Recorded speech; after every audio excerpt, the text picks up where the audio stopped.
గుంటూరు జిల్లా తుళ్లూరు మండలం Venkatapalem toll plaza వద్ద వాహనదారులు ఆందోళనకు దిగారు. సమీపంలోని తమ గ్రామానికి వెళ్లాలంటే 250 రూపాయలు చెల్లించాల్సి వస్తుందని ఆవేదన వ్యక్తం చేశారు. టోల్ ప్లాజా సిబ్బందితో వాగ్వాదానికి దిగారు. సమాచారం అందుకున్న పోలీసులు గ్రామస్తులు టోల్ ప్లాజా సిబ్బందితో చర్చించారు. గ్రామస్తులకు ప్రత్యామ్నాయ రోడ్డు చూపించాలని టోల్ ప్లాజా సిబ్బందికి సూచించారు. 10 రోజుల్లో సమస్యను పరిష్కరిస్తామని టోల్ ప్లాజా సిబ్బంది హామీ ఇచ్చారు.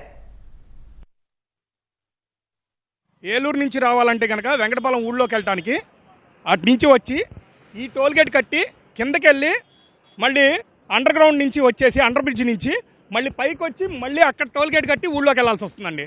ఇక్కడిక్కడే వీళ్ళు యాక్సెస్ ఇవ్వకపోవడం మూలాన మేము 2 టోల్ గేట్లు ఇక్కడిక్కడే తిరిగి 2 టోల్ గేట్లు కట్టాల్సి వస్తుంది. ఒకే కారు 2 నిమిషాల్లో 2 టోల్ గేట్లు కట్టాల్సి వస్తుంది ఊళ్ళోకి వెళ్ళడానికి.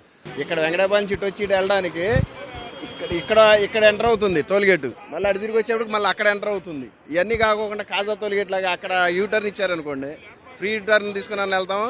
లేదంటే ఏదైనా పాస్ కానీ ఏదైనా ప్రైవేట్ చేస్తే ఈ కొద్ది దూరం వాళ్ళకే ఉపయోగపడుతుందని నా ఆలోచన.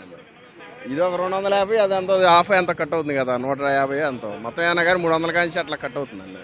మేము వచ్చినప్పుడల్లా కట్టాలంటే ఎట్లా కుదురుతుంది? మాది ఇక్కడ లోకల్ వాళ్ళకి లోకల్గా ఏదైనా ప్రైవేట్ చేయాలి కదా. పక్కనే ఉన్న వెంకటపాలెం గ్రామం నుంచి కనుక మందడం వెళ్ళాలన్నమాట 120 రూపాయలు టోల్ కట్టేసి వెళ్లాల్సిన పరిస్థితి ఏర్పడే ఉంది. అట్లాగే విజయవాడ నుంచి కానీ గొల్లపూడి నుంచి కానీ ఎవరైనా కనుక క్యాపిటల్లోకి వస్తే కనుక వెంకటపాలెం దగ్గర 120 రూపాయలు ట్యాక్స్ కట్టేసి ఓటు తారీఖు నుంచి వచ్చిన రేట్ల ప్రకారం 120 రూపాయలు ట్యాక్స్ కట్టి వెళ్లాల్సిన పరిస్థితి ఏర్పడుతూ ఉంది.